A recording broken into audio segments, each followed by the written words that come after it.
Bonjour et bienvenue sur cette nouvelle vidéo. Dans cette vidéo, nous allons voir c'est quoi une information. Pour définir l'information, on va commencer par cette image. Une image d'une personne. Est-ce qu'on a des informations sur cette personne? Bien sûr que non. Quelles sont les informations sur cette personne? Les informations sur cette personne, par exemple, c'est son nom, son prénom, sa date de naissance, le lieu de naissance, la fonction, etc. Tout ça sont des informations sur une personne. On peut aussi trouver des informations sur des objets, par exemple un stylo. Quelles sont les informations sur ce stylo? C'est un stylo à billes. Deuxièmement, elle est de couleur rouge. Aussi, sa marque, elle est Bic. Tout ça sont des informations sur ce stylo. On peut aussi trouver des informations sur des événements. Des informations sur un événement comme une fête ou bien un festival, un anniversaire ou bien un accident. Prenons l'exemple d'un accident. Donc, quelles sont les informations sur un accident?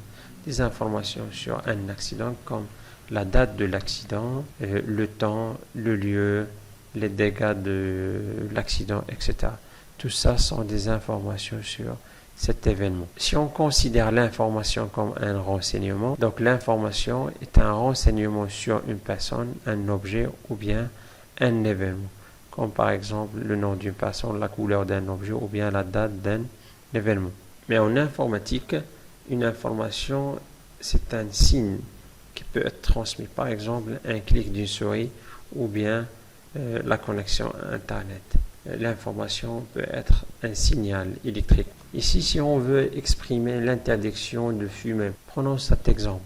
Si on veut exprimer l'interdiction de fumer dans les lieux publics, par exemple, on peut soit l'écrire sous forme de texte, ou bien mettre une image, ou bien le dire oralement. Donc, on a une seule information, mais on peut l'exprimer de trois façons. Soit l'écrire sous forme de texte, et dans ce cas-là, l'information est sous forme d'un texte, ou bien sous forme d'une image, ou bien sous forme d'un son. Dans cet exemple, on a une seule information, c'est défense de fumée, mais elle est sous trois formes. Sous la forme de texte, d'image et sous forme de son. Dans cet exemple, dans ce rectangle, on a trois formes d'information. Ne pas toucher, elle est sous forme de texte, image, ne pas toucher, et une personne qui dit ne pas toucher. Donc, on a une seule information, mais elle est sous trois formes. Texte, image et le son.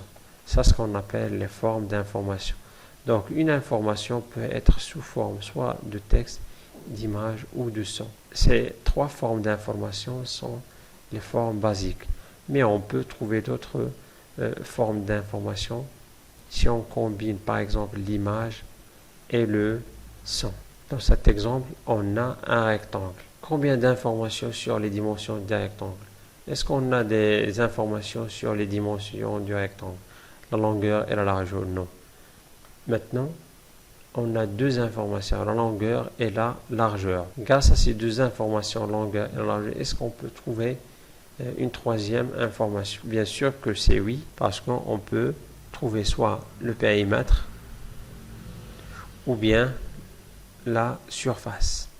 Si on veut calculer la surface, on peut utiliser ces deux informations, ces deux données. Donc la surface, à quoi est égale à la longueur fois la largeur, égale à 32 cm².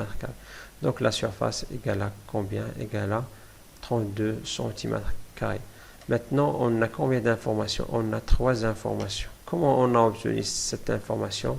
On a traité ces deux informations. On a appliqué des opérations sur ces données, sur ces informations. C'est ce qu'on appelle un traitement. On a traité des informations. Pourquoi? Pour avoir une autre information. Donc, ces informations sont des données, mais on a traité ces données. Pourquoi? Pour avoir une autre information, ce qu'on appelle un résultat.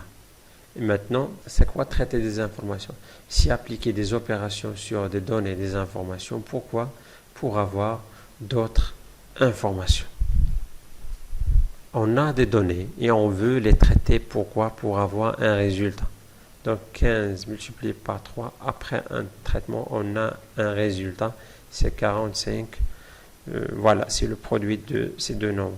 Pour traiter ces informations, c'est pas facile. Pourquoi? Parce que cela demande du temps, on peut commettre des erreurs et ça demande aussi un effort. Pour ne pas gaspiller du temps et avoir un résultat exact, ce qu'on peut faire, on peut utiliser tout simplement une machine. Donc, un traitement des données peut être réalisé de deux façons, soit par une personne ou bien par une machine. Si le traitement est exécuté par une personne, on est en mathématiques. Et si le traitement est réalisé par une machine, que ce soit un ordinateur, une calculatrice ou autre machine, on est en informatique. Donc, l'informatique, c'est quoi? C'est pas de traiter les informations par des personnes, mais c'est de traiter les informations en utilisant des machines, n'importe quelle machine, c'est-à-dire automatiquement. On peut définir l'informatique comme science qui permet de traiter les informations par machine.